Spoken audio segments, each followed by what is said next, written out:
Good morning 12th class students.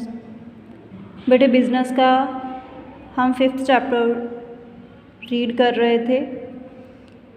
इससे पहले हमने किया था इनफॉर्मल ऑर्गेनाइजेशन, उसके एडवांटेजेस एंड लिमिटेशंस। आज का हमारा टॉपिक है difference between formal and informal organization. Formal and informal organisation में डिफरेंस। जी आपका पार्ट 9 है बेटे, चैप्टर 5 का। The difference between both the organizations is clear in the diagram and table ahead. जो डिफरेंस है दोनों ऑर्गेनाइजेशन में वो क्लियर हो जाएगा डायग्राम से एंड जो टेबल दिया गया है आगे उससे। देखो जहाँ पे एक डायग्राम ड्रॉ की हुई है, जनरल मैनेजर, उसके under purchase manager, then production manager and finance manager. Purchase manager के under purchase superintendent, then production manager के under production superintendent, then finance manager के अंडर फाइनेंस सुपरिटेंडेंट। जो बेटे डॉट से शो किया गया है वो इनफॉर्मल ऑर्गेनाइजेशन है एंड जो बिल्कुल स्ट्रेट लाइन शो की गई है एरो के साथ वो फॉर्मल ऑर्गेनाइजेशन को रिप्रेजेंट करता है। फॉर्मल ऑर्गेनाइजेशन में अगर परचेज सुपरिटेंडेंट ने बात करनी है तो पहले वो परचेज मैनेजर के साथ बात करेगा, purchase manager then general manager के साथ बात करेगा। इसी तरह प्रोडक्शन सुपरिटेंडेंट प्रोडक्शन मैनेजर के साथ बात करेगा, प्रोडक्शन मैनेजर जनरल मैनेजर के साथ, और इसी तरह finance manager and finance superintendent. But अगर इनफॉर्मल ऑर्गेनाइजेशन है तो इनफॉर्मल ऑर्गेनाइजेशन में purchase superintendent directly production manager के साथ बात कर सकता है, जब finance superintendent directly general manager के साथ बात कर सकता है, क्योंकि फॉर्मल ऑर्गेनाइजेशन में प्रॉपर रूल्स रेगुलेशन होते हैं, कम्युनिकेशन का सीक्वेंस होता है।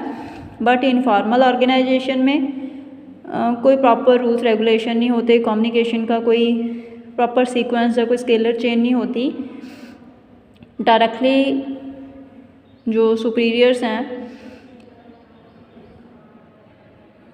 वो अपने सबऑर्डिनेट्स के साथ बात कर सकते हैं।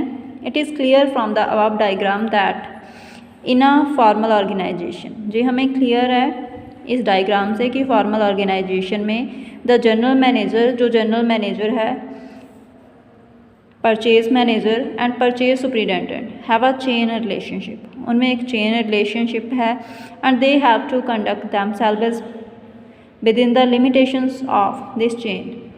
और उनको जो भी वर्क करना है, जो कोई भी बातचीत करनी है तो इस चेन के अंडर रह के ही करनी होती है। इन अदर वर्ड्स, दूसरे शब्दों में, a purchase superintendent has to convey his ideas only to purchase manager. जो परचेज सुपरिटेंडेंट है वो अपने आइडियाज़ से परचेज मैनेजर को ही बताएगा। Similarly this chain shall operate in the production. इसी तरह जो चेन ऑपरेट होती है प्रोडक्शन में एंड फाइनेंस डिपार्टमेंट्स में भी। ऑन दी कॉन्ट्रेरी, इसके opposite, in an informal organisation, informal organisation में a purchase superintendent can have talk. जो परचेज सुपरिटेंडेंट हैं वो बात कर सकते हैं प्रोडक्शन मैनेजर के साथ on the basis of his personal relationship, अपने पर्सनल रिलेशनशिप के बेसिस पे। सिमिलरली अ फाइनेंस सुपरिटेंडेंट, जो फाइनेंस सुपरिटेंडेंट हैं, कैन प्लेस दिस प्रॉब्लम, इस प्रॉब्लम को वो रख सकते हैं जनरल मैनेजर के सामने डायरेक्टली। नेक्स्ट बेटे हमारे पास डिफरेंस है टेबल के फॉर्म में। The difference between the formal and informal organization can be easily understood from the following table. Basis of difference: formal organization, informal organization. Meaning: an organization created by the management in the form of structure of authority is called formal organization. वो organisation जिसको management structure of authority, मतलब जहाँ पे power step by step lower levels या middle levels पे distribute की जाती है, उस तरह की ऑर्गेनाइजेशन को फॉर्मल ऑर्गेनाइजेशन बोला जाता है। An organization born out of mutual relations, जो ऑर्गेनाइजेशन म्यूचुअल रिलेशन से पैदा होती है, जब बनती है, उसको इनफॉर्मल ऑर्गेनाइजेशन बोला जाता है। एंड इट एमर्जेस ऑटोमेटिकली, और जो अपने आप ही एस्टैब्लिश हो जाती है, जब पैदा हो जाती है organization. Origin, it is established because of rules and policies of the organization, इसको एस्टैब्लिश किया जाता है ऑर्गेनाइजेशन के रूल्स एंड पॉलिसीज़ के कारण। It is established because of social relationship, ये एस्टैब्लिश होती है सोशल रिलेशनशिप के कारण।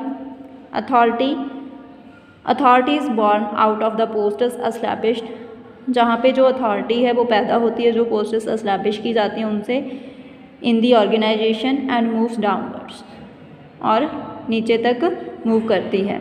Authority comes into existence, authority existence में आती है बिकॉज ऑफ इंडिविजुअल वर्चेस, मतलब जो हर एक व्यक्ति है उनकी सोच के कारण। अथॉरिटी मूव्स डाउनवर्ड्स और it can be horizontal, authority downward भी मूव कर सकती है और ये हॉरिजॉन्टल भी हो सकती है। Behaviour, behaviour is pre determined, जहाँ पे बिहेवियर पहले से फिक्स होता है, it means that it is known before hand, ये पहले से पता होता है। हु विल डू, बट कौन क्या करेगा, and how will he do it, और वो कैसे करेगा।